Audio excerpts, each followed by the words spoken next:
نماز کے قریب مت جاؤ، نماز کے قریب مت جاؤ وانتم سکارا، اس حال میں کہ تم نشے میں ہو۔ جی جی جب تم نشے میں ہو تو نماز کے قریب مت جاؤ، یہاں تک کہ تم نہ جان لو جو تم زبان سے کہہ رہے ہو۔ اگر تمہیں اپنے زبان پر کنٹرول ہے کہ جو تم بول رہے ہو وہ سمجھ بھی رہے ہو، تب تو نماز کے لیے جاؤ، ورنہ نماز کے قریب مت جاؤ۔ تو اب اس آیت میں بھی شراب کو حرام قرار نہیں دیا گیا، شراب کو ناجائز قرار نہیں دیا گیا، منع نہیں کیا گیا شراب مت پیو، بلکہ فرمایا جب نشے میں ہو تو نماز کے قریب مت جاؤ۔ تو اب دو حکم نازل ہو گئے شراب کے متعلق۔ پہلا یہ کہ اس میں گناہ ہے، تو کچھ لوگوں نے تو کچھ تو ایسے تھے جو پیتے ہی نہیں تھے جیسے میں نے نام بتائے، اور کچھ لوگوں نے اسی آیت کے بعد میں شراب کو چھوڑ دیا۔ اسمہما کبیر، جب یہ کہا کہ اس میں گناہ ہے، اس میں گناہ ہے، تو وہ سمجھ گئے کہ جس میں گناہ ہوتا ہے نا اس سے بچنا چاہیے بھائی، جس میں نفع بھی ہو اور نقصان بھی ہو۔ تو پھر قرآن فرماتا ہے وَإِثْمُهُمَا كَبِيرٌ، اور اس کے گناہ کیا ہے؟ زیادہ ہے۔ تو اگر کسی کاروبار میں آپ کو یہ لگے کہ نفع کم ہے اور نقصان زیادہ ہے تو عقل مند آدمی اس کام کو کرے گا؟ کبھی نہیں کرے گا۔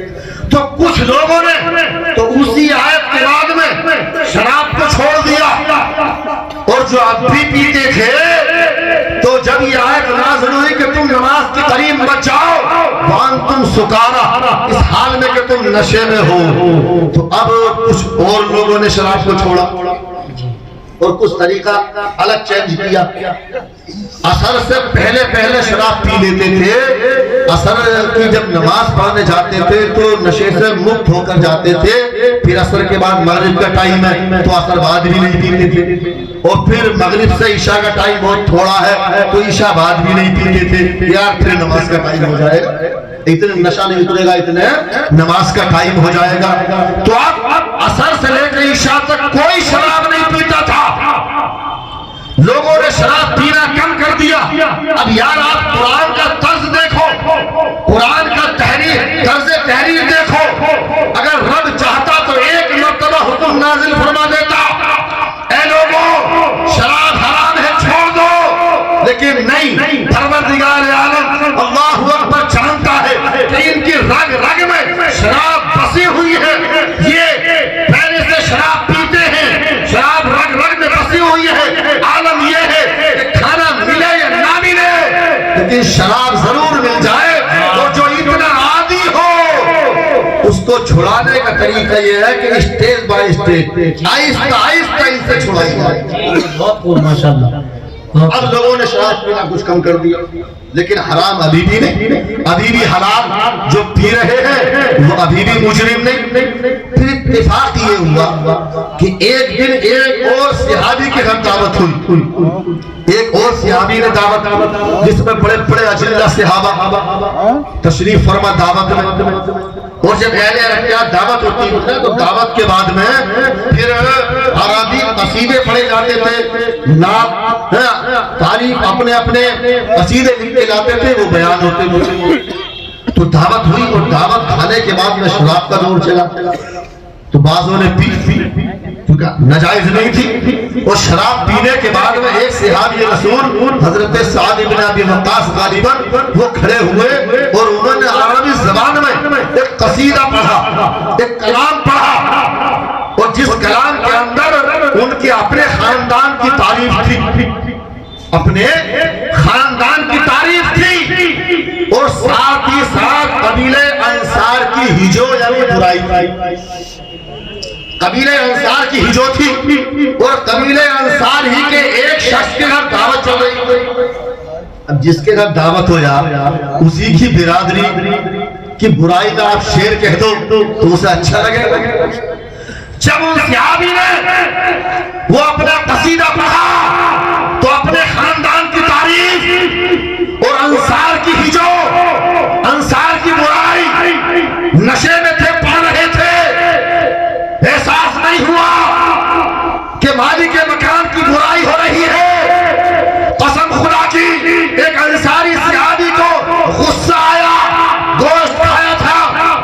کی ایک ہڈی پڑی تھی جبڑے کی پڑی، ہڈی اٹھائی اور اس کلام پڑھنے والے صحابی کے سر میں مار دیا، خون کا فوارہ پھوٹ پڑا، اللہ اکبر، قرآن مچ گیا۔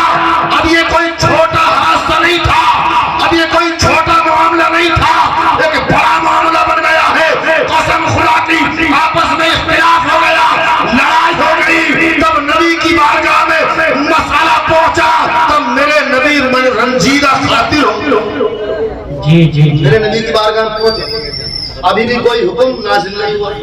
حضرت فاروق اعظم رضی اللہ تعالی عنہ بھی تشریف فرما ہے، تب میرے نبی نے دعا کی، میرے نبی نے فرمایا اللہم بین لنا فی الخمر بیانا شافیا، میرے مولا میں تیری بارگاہ میں دعا کرتا ہوں، میرے مولا تو شراب کے بارے میں کوئی واضح، کوئی خلاصہ، کوئی مدلل بیان نازل فرما۔ جی سبحان اللہ۔ شراب کے بارے میں دعائیں تو نازل ہو چکی ہے، لیکن کوئی واضح بیان شراب کے بارے میں نازل فرما دے۔ قسم خدا کی میرے نبی کی دعا باب اجابت سے ٹکراتی ہے، بلبل سدرہ حضرت جبریل نبی کی بارگاہ میں آتے ہیں، 7ویں پارے کی آیت نازل ہوتی ہے، یا ایھا الذین آمنوا انما الخمر والمیسر والانصاب والازلام رجس من عمل الشیطان فاجتنبوه لعلکم تفلحون، انما یرید الشیطان ان یوقع بینکم العداوۃ والبغضاء فی الخمر والمیسر۔ جی بہت خوب بہت خوب۔ یہ 7ویں پارے کی آیت کریمہ نازل ہوتی ہے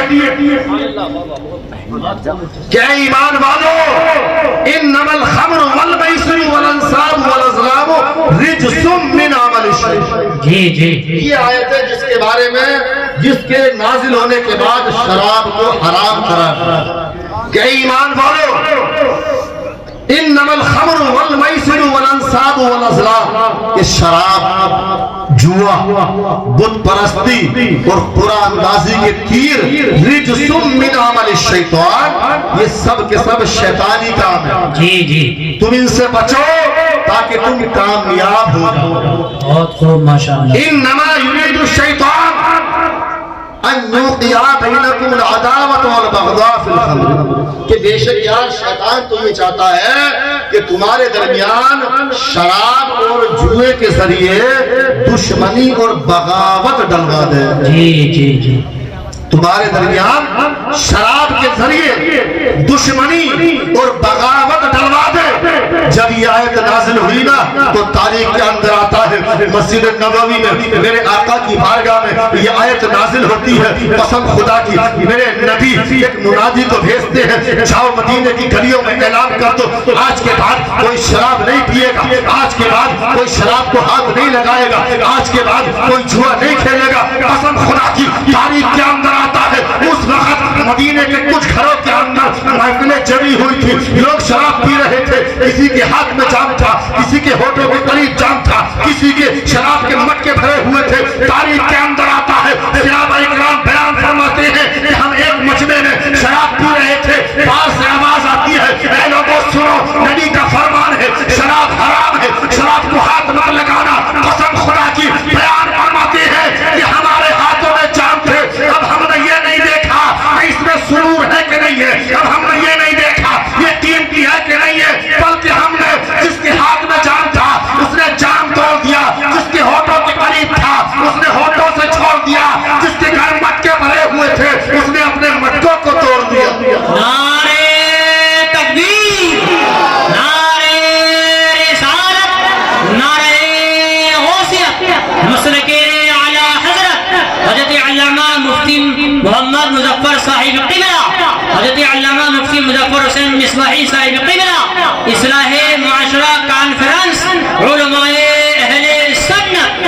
بہت خوب حضرت، بہت خوب۔ یار بتانا میں یہ چاہ رہا ہوں آپ کو کہ کتنے عادی تھے، کتنے عادی تھے کہ کھانا ملے یا نہ ملے لیکن جام مل جائے، لیکن جب نبی کا پیغام ملا تو اب یہ نہیں دیکھا کہ ہم عادی ہیں کہ نہیں ہیں، قیمتی ہے کہ نہیں ہے۔ حدیث میں آتا کہ جب صحابہ کرام کو پتہ چلا پورے مدینے میں کہ شراب حرام کر دی گئی ہے، تو اتنی شراب تھی مدینے کے اندر، اتنی شراب تھی مدینے کے اندر کہ ایک ایک گھر میں کئی کئی مٹکے بھرے ہوئے تھے. لوگوں نے اپنے مٹکے اٹھائے، مدینے کی گلیوں میں لا کر چوراہوں پر پھوڑنا شروع کر دیے، نالیوں میں ڈالنا شروع کر دیے. ایک صحابی بیان فرماتے ہیں کہ یہ معاملہ تھا کہ اس دن جس دن مدینے میں شراب کی حرمت نازل ہوئی، قسم خدا کی ایسا لگ رہا تھا کہ آج مدینے کی گلیوں میں بارش برس رہی ہو اور گلیوں میں نالیوں میں پانی بہ رہا ہو. شراب اس مانند پا رہی تھی جیسے کہ نالیوں میں پانی بہتا ہے. واہ واہ واہ، بہت خوب حضرت، زندہ باد زندہ باد، بہت خوب. کافروں نے کہا کہ ارے بھائی یہ تو قیمتی ہے، یہ تو اس کو بیچ سکتے ہو، اگر نہیں پی رہے ہو تو بیچ دو، یہ تو بک جائے گی، یہ تو قیمتی ہے، تم اس کو برباد کیوں کر رہے ہو، نالیوں میں کیوں ڈال رہے ہو، اس کو بیچ کر پیسہ اپنے پاس رکھ سکتے ہو. تب صحابی نے کہا تھا اے سن لو، جس کو ہمارے نبی نے حرام قرار دے دیا ہے، نہ وہ شراب کو پی سکتے ہیں اور نہ اس کو بیچ کر اس کی کمائی کو استعمال کر سکتے ہیں. حدیث شریف کے اندر آتا کہ شراب جس قدر پینے والا گناہگار ہے اتنا ہی پلانے والا بھی گناہگار. جی جی. الیکشن کا دور آ رہا، خوب چلتے گاؤں میں پٹانے کے الیکشن ہوتے، دھڑا دھڑ شراب. کینڈیڈیٹ کا نام ہے کہ حاجی صاحب، نام ہے کینڈیڈیٹ کا حاجی صاحب، اور حاجی صاحب کی طرف سے آ رہی ہے 1 لاکھ کی شراب. آج اس میں علم بٹ رہی ہے، آج اس میں علم بٹ رہی ہے، اور کہتے ہیں وہ حضرت ہم تو آج پی رہے، ہم تو جانتے ہیں حرام ہے، ہم نہیں چھوئیں گے، بالکل بھی ہم نہیں پی رہے. لیکن سنو، نبی فرماتے ہیں جتنا شراب پینے والا گناہگار ہے اتنا ہی پلانے والا، اتنا ہی خرید کر لانے والا، اتنا ہی خریدنے والا، اتنا ہی بانٹنے والا، اتنا ہی تقسیم کرنے والا، اور اتنا ہی گناہگار وہ ہے جس کے گھر میں بیٹھ کر پلائی جا رہی ہے، اتنا ہی گناہگار وہ ہے جس کی دکان میں بیچی جا رہی ہے. وہ قسم خدا کی پیارے، شراب چاہے پیے یا اپنی دکان میں بکوائے، سب کچھ حرام ہے اور سب برابر کے بالکل حق ہے، حق. اپنے دکان دونوں سے مہنگی بک رہی ہے تو بھٹی کے لیے اٹھا دی، کبھی کرایہ زیادہ بڑا، بالکل حرام ہے، بالکل حرام. قسم خدا کی. اللہ اکبر. ایک صحابی رسول نہ اسی دور میں ملک شام گئے تھے شراب خریدنے کے لیے.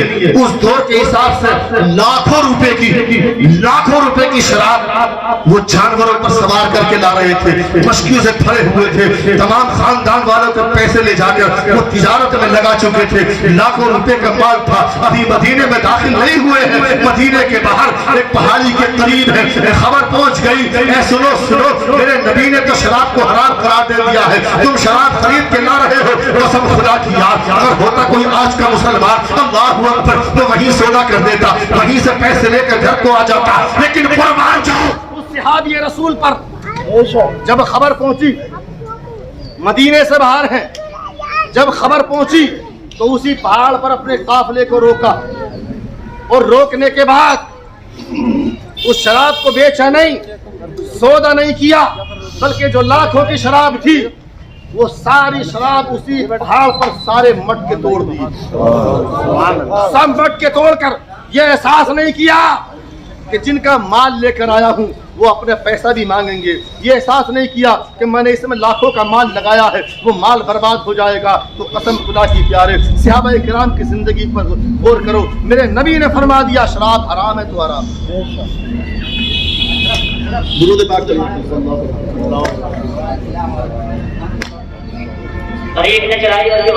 لیکن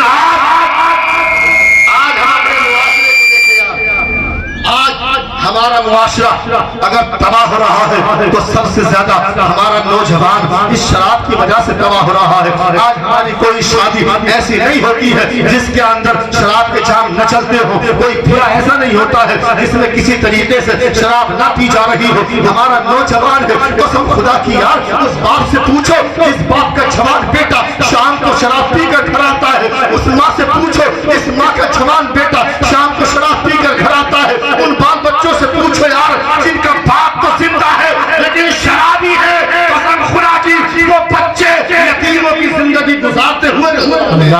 اکبر اللہ وہ جوان بیوی بنام جس کا شوہر تو موجود ہے،